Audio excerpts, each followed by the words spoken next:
Hey, what's up? Well, I'm making another video. I'd much rather be doing something better, like eating, but all that does is just, take away my time and money, and, then you can imagine what eating causes to happen, and that's not something I want to do more of. But anyway, I could live on a fraction of the calories that I'm getting. And one thing I forgot to mention, I don't know if or when I talked about Red Lobster closing and how infuriating it is that things like that are happening to so many chains. There's just so many restaurants that I never thought would close. But, it's just the story everywhere. It's like if only I could, I just, every day, it's like I wish so much that I could go back to the 90s or even just the aughts. I never thought, at the time that I would long so much to go back to the days, the good old days, when other than what was happening in my own life, the world was a much better place. But I regret so much all those weekends when I chose not to eat out with my parents in my teens and even into my early 20s. And they let me. Sad thing is, they let me. They let me decide that I didn't want to be with them at a nice restaurant. And back then, I didn't appreciate that anywhere near as much as I do today. I didn't appreciate good food, and because I didn't do the dishes, I didn't appreciate what a blessing it was to eat out so that you don't have to do dishes, that are dirty every single night of the week. I didn't know what a blessing it was to be able to have the money to be able to afford to eat out one meal a week at least. It was actually more. So that you don't have to wash dishes for every single day of the week. And so, yeah, you could buy disposable ones, disposable plates, but that's pretty unnecessary.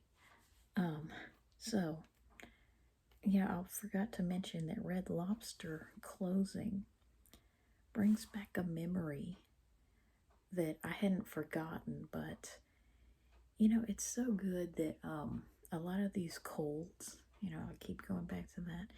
These colds in my past were associated with some really vivid memories.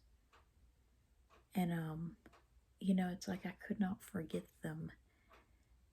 Well, from May of 97 onward, they became pretty remarkable events.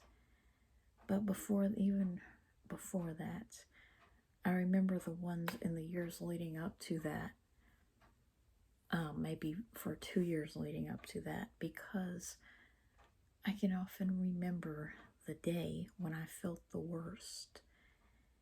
And it's the funniest thing. It's like, I can still remember, the last cold I had before I came down with the obsession regarding them. It's like I can still remember the meal that I ate or tried to eat when I was feeling the worst during a lot of these colds. I can remember, like, specifically a meal that I suffered through or did not enjoy as much because of these colds.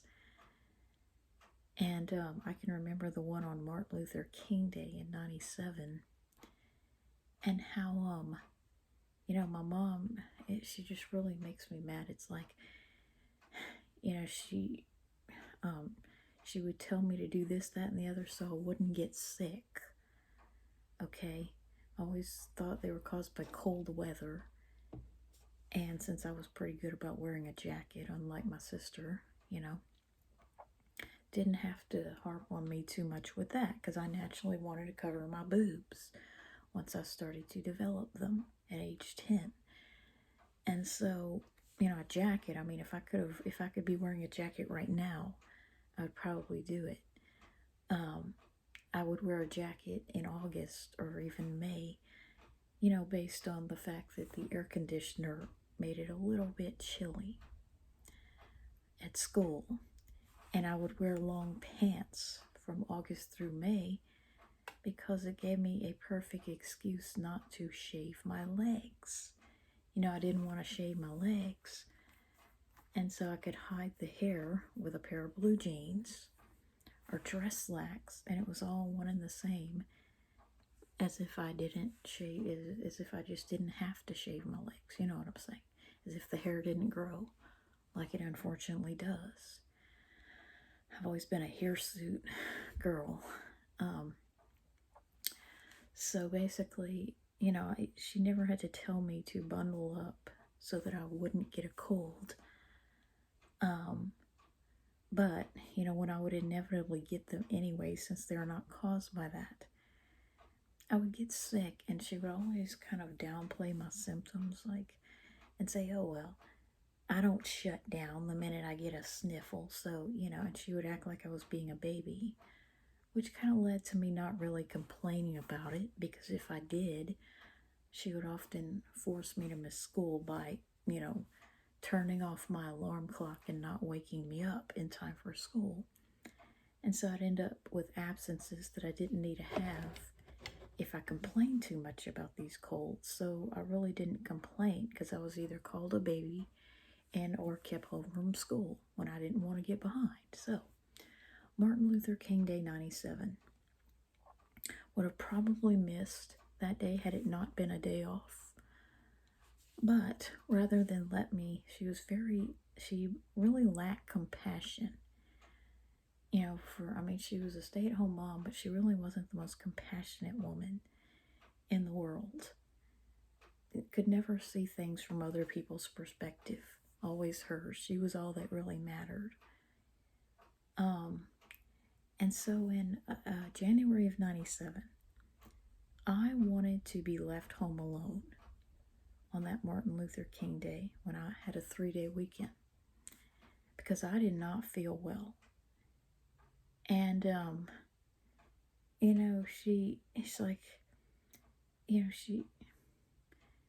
she would not, it made me so mad. She let me miss school, because she really, if the truth be known, she really didn't care that much. She only sent us because we were required to go.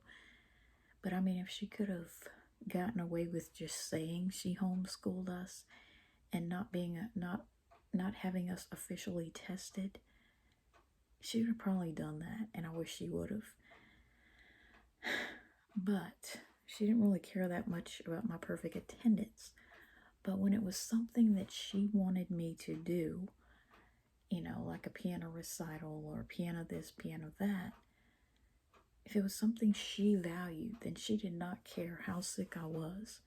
Like go and see her family in this state, from Texas.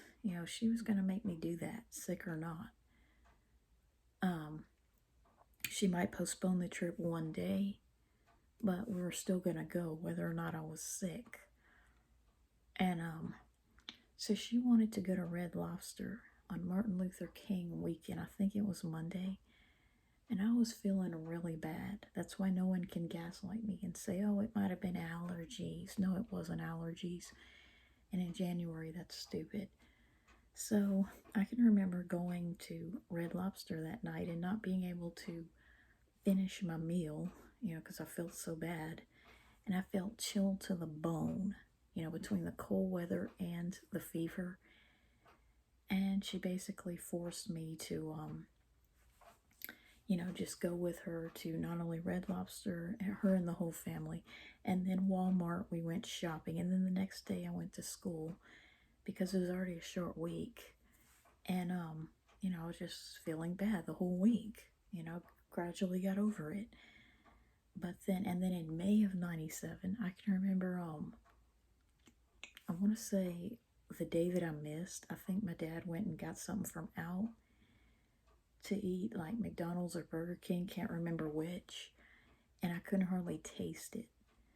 And then the next, or I think no, that was May 1st, Thursday, May 1st, and then Friday, May 2nd, she made this beautiful steak beautiful ribeye steak that I wish I could have right now. And I feel so terrible in looking back on Friday, May 2nd, the day that I was absent from school in 1997, the only absence in the year 97.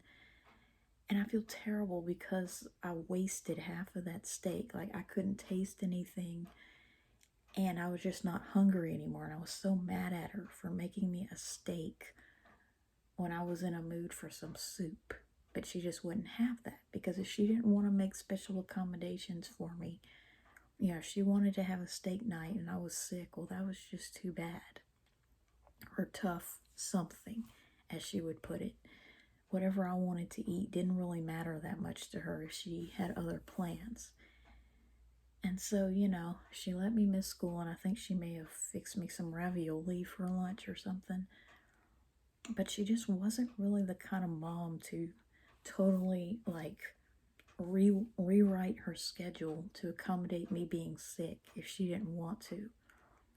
And, she'd treat me like I was a big baby, if I wanted to, do things differently because I was sick, because that didn't slow her down. Okay, so as time went on, I gradually complained less about being sick and would just kind of, try to carry on throughout the day like as if I wasn't, like it was a sign of weakness to even admit that you're sick, let alone change your plans because of it and lay down and eat soup and feel sorry for yourself and wear pajamas all day, which I don't even wear pajamas. I wear nightgowns or nightshirts.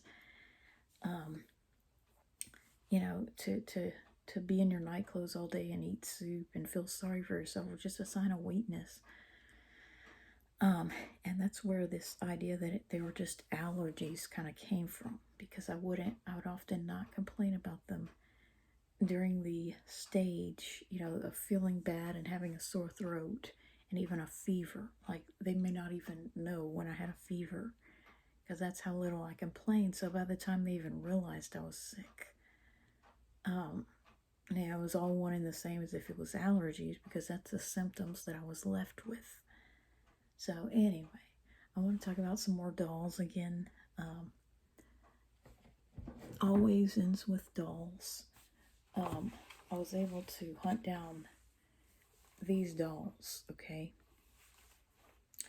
And I was talking, this is a Harry Potter Todd doll, Todd size Harry Potter, which they made so precious few boy dolls in this size that I just had to have him. And I wanted to show, these are some Jakks Pacific dolls from the 60s. And naturally, they were JPI. Naturally, they were all girls, and they're about a Stacy size doll, before there was a Stacy. And I wanted to show the ones I made into boys. This one, I'm calling him Solomon, because he is an extremely rare blonde hair, brown-eyed boy. And I don't know if the girl was a blonde, but she had brown eyes. I think she was a brunette, and I decided to flock him with blonde hair, because boy dolls are extremely rare. And what's even more rare is blonde hair and brown eyes, because usually a blonde would have blue eyes, like this girl. So to distinguish him, and see they're wearing Stacy tennis shoes, that is very precious and rare. And then this is the black boy and girl. They look like they could be standing in a wedding. That's a Todd wedding outfit. But this is so rare. One of the few boys. Basically, they didn't make boys, so they're one of a kind. And I just left his hair painted because it looks almost like a black hairdo, like an afro. And then here's the little brunette white girl, which is also rare. Brown hair, brown eye, white girl. And then I wanted to show these Skipper clones that I made into boys. I call this one Baseball Billy. Believe it or not, that's a Dollar Tree outfit. And then this is another clone that she had brown hair and blue eyes. I cut her hair short, and I made them green instead of blue with a yellow and green marker. So anyway, that's some 7 and 9 inch dolls. And the other thing, because see, I will not be able to talk about these dolls. Obviously, I won't have them. But I want to talk about this doll right here. I want to call him Andy and Cindy. I'm calling him Andy because I'm hoping it will, see, I wish that would stay put. I'm hoping it will scratch this itch that I have for an Andy Davis doll. So instead of David, he's Andy Davis. And who that is, it's the main human character on Toy Story. And there's a very expensive 9-inch boy doll going for about $75, which I find ridiculous. But that's about right in this day and time. But the thing is, he's more of an action figure, and he has 3 heads and a bunch of hands, to change his facial expression and the way his hands are doing. But I think that's ridiculous. I think that they really ought to make a 9-inch Skipper type version that doesn't really move.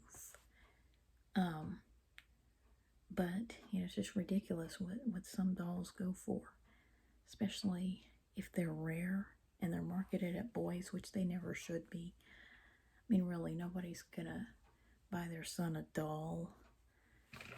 Oh, and these are some more craft dolls, and that's a side-glancing boy. But yeah, I would like that stripe to have gone up a little higher, but I made that outfit. So that's my dolls, and I guess I'll go ahead and post this video.